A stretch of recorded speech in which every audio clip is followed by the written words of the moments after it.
नमस्कार, मैं हूं योगेश चक्रवर्ती और आप देख रहे हैं रैड नेटवर्क। एक तरफ बिहार जहां कोरोना की कहर से करा रहा है, तो दूसरी तरफ बाढ़ की विभीषिका से लोग त्राहिमाम त्राहिमाम कर रहे हैं। इन सब के बीच जन अधिकार पार्टी के मुखिया पप्पू यादव आज कोरोना को लेकर के सरकार की व्यवस्था और जिस तरह से सरकार बाढ़ से निपट रही है, इन दोनों मसले पर नीतीश सरकार पर जमकर बरसे। पूरी सरकार जिसने ताली बजाया इन लोगों को हार्मो मेडिकल साइंस के खिलाफ काम किया, वो लोग जो नहीं करना चाहिए था। और आज पूरी सरकार क्वारंटाइन है। सभी लोग लगभग पॉजिटिव हो चुके हैं।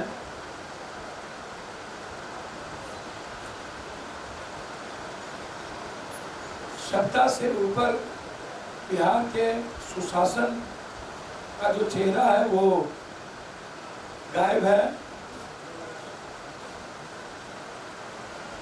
लगातार ट्विटर पर ट्रोल हो रहा है कि सीएम गायब है। जनता जानना चाहती है कि कोरोना वायरस और बाढ़ के समय पूरी बिहार सरकार गायब कहाँ हो गई। भारत सरकार के 6 मंत्री गायब कहाँ हो गए। वर्चुअल, डिजिटल और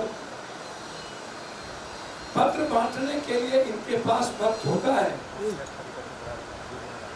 लेकिन जब पूरा बिहार बाढ़ से प्रभावित हो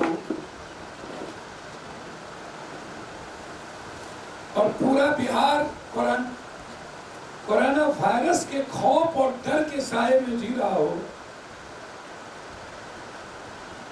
तो आम आदमी की चिंता किए बगैर सत्ता पक्ष और विपक्ष दोनों का आम आदमी ने बाढ़ में ढूंढ रहा है। चुनाव के पहले बिहार के मुखिया से आग्रह करेंगे कि इस बिहार के सच को समझने के लिए आप गंडक पर जाएं, कमला पर जाएं, बलान पर जाएं, कोसी पे जाएं, महानंदा में जाएं, गंगा में जाएं और इस बिहार की हकीकत को समझें। तब आपको समझ में आएगी चुनाव होना चाहिए या नहीं। आप इस बिहार को समझने के लिए भागलपुर की दवाई की दुकान पे जाएं, जहां पर दवाई के इंतजार में कोरोना पॉजिटिव से लोग की मौत हो जाए। डिप्टी सेक्रेटरी को बेड नहीं मिलने के कारण मौत हो जाए। एक टीचर को चुनाव में कल बुलाया गया, कोरोना पॉजिटिव के कारण उसकी मौत हो गई। चुनाव आयोग ने जिस बैठक में लोगों को बुलाया, उसमें 35 से 40% लोग पॉजिटिव हो गए। मुख्यमंत्री के निवास में 60% लोग पॉजिटिव हो गए। बीजेपी दफ्तर में 75% लोग पॉजिटिव हो गए।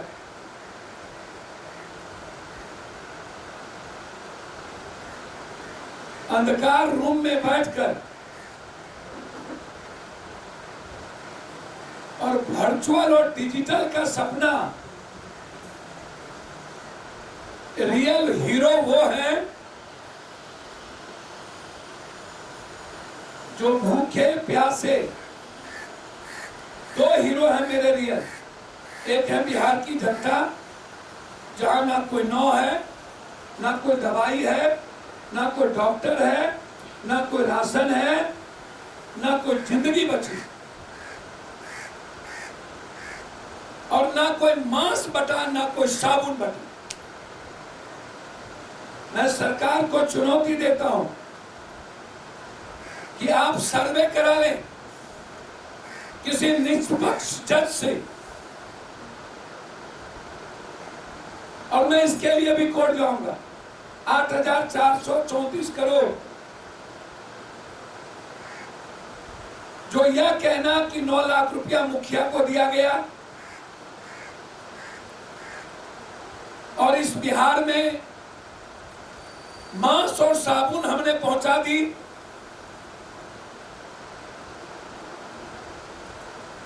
हाईकोर्ट के प्रधान न्यायाधीश से आग्रह करेंगे कि वह 2 सदस्यीय टीम बनाकर बाढ़, बेतिया, गोपालगंज, मोतिहारी से लेकर सीतामढ़ी और उधर किशनगंज, कटिहार, खगड़िया, सुपौल, झंझारपुर, मधेपुर, मधुबनी, दरभंगा, मुजफ्फरपुर के गांव के पंचायतों में जाकर एक भी मांस और साबुन नहीं बचा। सांप के कहीं भी दवाई नहीं है। सरकारी राहत नहीं है।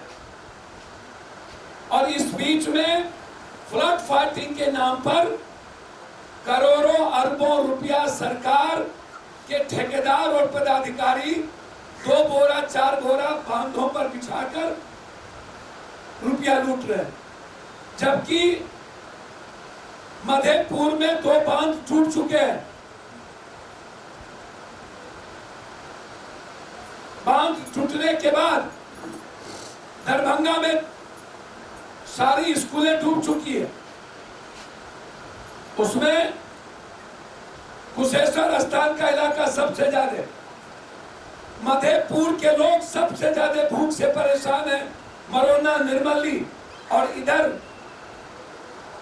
10 जिले के दौरे करने के बाद ये हकीकत में आपको बताना उचित समझा। और इसके बाद कल गोपालगंज और बेतिया में जा रहा हूं। ये 264 या 364 करोड़ रुपया का सवाल नहीं है। हर साल अरबों खरबों रुपया बाढ़ घोटाले के नाम पर पूरा का पूरा उत्तर बिहार का विकास ठप हो गया और लोगों की जिंदगी तबाह हो गई। दुधारू गाय समझा जाता है बाढ़ को। इंतजार करते हैं ठेकेदार, नेता, पदाधिकारी बाढ़ का, और बाढ़ पैदा करते हैं ये। जितने बांध टूटे हैं उसकी इंक्वायरी, 40 सालों में सिंचाई में जितने पैसे लगे बिहार की जनता का, उसकी सीबीआई इंक्वायरी। सबसे बड़ा घोटाला तो 60 है। सिंचाई के पैसे से और बिहार के घोटाले के पैसे से नेताओं ने अपनी घर भरी है। अरबों खरबों रुपया लूटा है।